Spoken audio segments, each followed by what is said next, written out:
Pernahkah kamu melihat bintang jatuh di malam hari? Garis cahaya terang yang melesat cepat di langit. Kelihatannya indah sekali ya. Sebenarnya, itu bukan bintang yang benar-benar jatuh dari tempatnya. Yang kita lihat itu adalah sebuah benda langit yang sedang terbakar. Benda itu kita sebut meteor. Jadi meteor adalah sebutan untuk kilatan cahaya yang muncul saat benda luar angkasa memasuki atmosfer bumi. Benda aslinya sendiri disebut meteoroid. Meteoroid ini adalah bongkahan batu atau logam yang melayang-layang bebas di luar angkasa. Ukurannya bisa sekecil butiran pasir atau sebesar mobil. Meteoroid ini seperti pengelana di alam semesta yang luas. Mereka tidak punya tujuan pasti. Mereka hanya berkeliling mengikuti jalur orbitnya mengelilingi matahari. Kadang-kadang, tanpa sengaja, jalur perjalanan mereka bersinggungan dengan jalur planet kita, Bumi.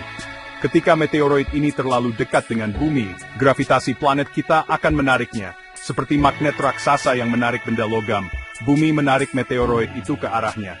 Inilah awal dari perjalanan seru si batu luar angkasa menuju permukaan planet kita yang biru ini. Banyak orang mengira bintang jatuh itu ajaib dan bisa mengabulkan permintaan. Itu hanya mitos yang seru untuk diceritakan. Kenyataannya jauh lebih menarik dari sisi sains. Setiap hari, bumi kita ini dibombardir oleh ribuan ton debu dan batuan dari luar angkasa. Kebanyakan ukurannya sangat kecil, seperti debu, sehingga terbakar habis di atmosfer tanpa kita sadari. Namun, beberapa yang lebih besar menciptakan pertunjukan cahaya yang spektakuler, yang kita kenal sebagai meteor atau bintang jatuh. Sungguh menakjubkan, bukan? Jadi, apa bedanya meteoroid, meteor, dan meteorit? Gampang kok mengingatnya. Meteoroid adalah batunya saat masih di luar angkasa. Meteor adalah kilatan cahayanya saat terbakar di atmosfer. Nah, kalau ada sisa dari batu itu yang berhasil selamat dan jatuh sampai ke permukaan bumi, namanya adalah meteorit. Jadi, urutannya, meteoroid di luar angkasa menjadi meteor saat melintasi atmosfer, dan sisanya yang mendarat di bumi disebut meteorit. Mudah kan? Fisika itu memang mudah dan menyenangkan. Lalu, dari mana sebenarnya batu-batu pengelana ini berasal? Kebanyakan meteoroid adalah pecahan dari benda langit yang lebih besar. Sumber utamanya adalah sabuk asteroid. Bayangkan sebuah jalan tol raksasa yang penuh dengan miliaran bongkahan batu dan logam. Jalan tol ini terletak di antara orbit planet Mars dan Jupiter. Tempat ini disebut sabuk asteroid. Asteroid-asteroid di sana seringkali saling bertabrakan satu sama lain dengan kecepatan super tinggi. Tabrakan dahsyat ini menghasilkan serpihan-serpihan kecil yang terlempar ke segala arah, dan beberapa serpihan inilah yang menjadi meteoroid. Selain dari asteroid, ada juga sumber lain yang tidak kalah menarik. Meteoroid bisa juga berasal dari komet. Komet sering disebut sebagai bola salju kotor raksasa. Komet terbuat dari es, debu, dan batuan. Ketika komet mendekati matahari dalam perjalanannya, panas matahari akan membuat es di komet menguap. Proses ini melepaskan banyak sekali debu dan kerikil yang tertinggal di sepanjang jalur orbit komet. Ketika bumi melintasi bekas jalur komet ini, kita akan melihat hujan meteor, yaitu puluhan atau bahkan ratusan meteor dalam satu malam. Ada juga meteoroid yang asalnya lebih spesial lagi. Beberapa di antaranya adalah pecahan dari planet lain atau bahkan dari bulan. Bayangkan, jutaan tahun yang lalu, sebuah asteroid besar menabrak planet Mars dengan sangat keras. Ledakan akibat tabrakan itu begitu kuat, sehingga mampu melemparkan bongkahan batuan dari permukaan Mars hingga keluar angkasa. Setelah mengembara selama jutaan tahun, beberapa dari bongkahan Mars ini akhirnya tertarik oleh gravitasi bumi dan jatuh sebagai meteorit. Para ilmuwan bisa tahu asalnya dari Mars karena komposisi kimia batuan itu cocok dengan data yang kita miliki tentang Mars. Fakta menariknya, meteoroid ini sudah melakukan perjalanan yang sangat jauh dan sangat lama. Mereka bisa saja telah mengorbit matahari selama jutaan bahkan miliaran tahun. Mereka adalah saksi bisu dari sejarah awal pembentukan tata surya kita. Mereka membawa informasi berharga tentang komposisi benda-benda langit di masa lalu. Mempelajari meteorit yang jatuh ke bumi seperti membuka kapsul waktu dari luar angkasa. Kita bisa belajar banyak tentang alam semesta hanya dengan meneliti batu kecil yang mendarat di halaman belakang rumah kita. Saat sebuah meteoroid akhirnya ditarik oleh gravitasi bumi, petualangan paling mendebarkannya dimulai. Batu ini memasuki lapisan pelindung planet kita, yaitu atmosfer, dengan kecepatan yang luar biasa tinggi. Kecepatannya bisa mencapai puluhan ribu kilometer per jam, jauh lebih cepat dari peluru tercepat sekalipun. Kecepatan super ini menjadi kunci dari apa yang akan terjadi selanjutnya. Ketika batu itu melesat, ia menabrak molekul-molekul udara di atmosfer. Bayangkan kamu berlari sangat kencang menembus kerumunan orang, pasti akan ada gesekan, bukan? Gesekan ini bukan gesekan biasa.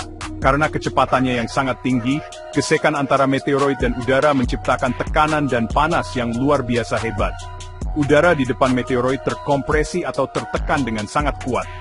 Proses penekanan udara inilah yang menghasilkan panas ekstrem, bisa mencapai ribuan derajat Celcius.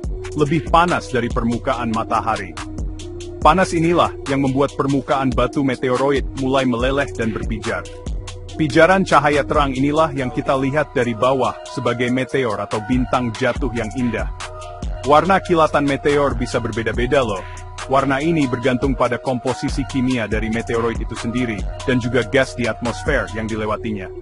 Misalnya, jika meteoroid banyak mengandung natrium, ia akan berpijar dengan warna oranye kekuningan. Jika mengandung banyak besi, warnanya akan kuning. Sementara itu, kandungan magnesium akan menghasilkan pijaran berwarna biru kehijauan. Jadi, dengan melihat warna bintang jatuh, kita bisa sedikit menebak terbuat dari apa batu luar angkasa tersebut. Sangat keren bukan? Sebagian besar meteoroid akan terbakar habis selama perjalanan menembus atmosfer ini, terutama yang ukurannya kecil seperti kerikil atau butiran pasir. Mereka akan menguap sepenuhnya menjadi debu halus di ketinggian puluhan kilometer di atas permukaan bumi. Ini adalah hal yang baik, karena atmosfer kita telah bertindak sebagai perisai raksasa yang melindungi kita dari bombardir benda-benda langit setiap saat. Hanya meteoroid yang ukurannya cukup besar, misalnya sebesar bola basket atau lebih, yang memiliki kesempatan untuk bisa selamat dari perjalanan api ini. Setelah melewati perjalanan api yang mencekam, jika masih ada sisa dari meteoroid itu, ia akan terus jatuh ke bawah.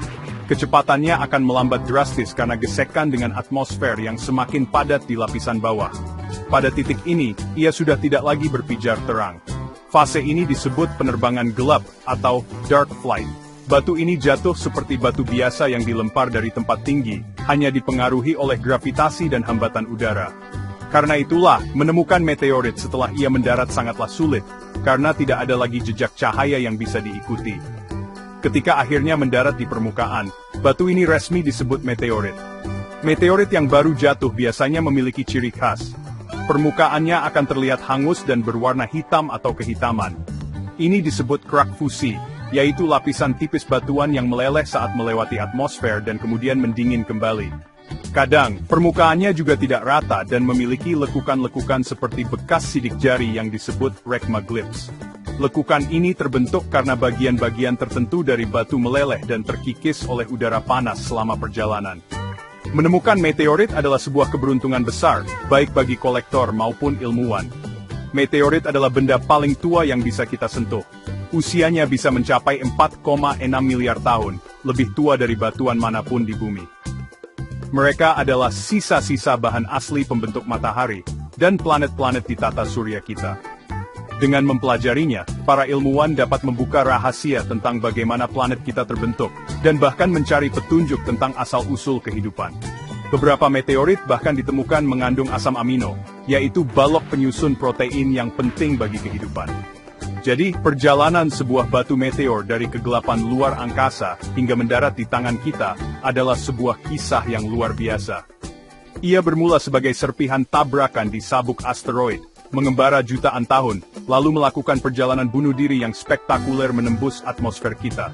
Sisa-sisa perjalanannya yang berhasil mendarat menjadi harta karun ilmiah yang tak ternilai harganya.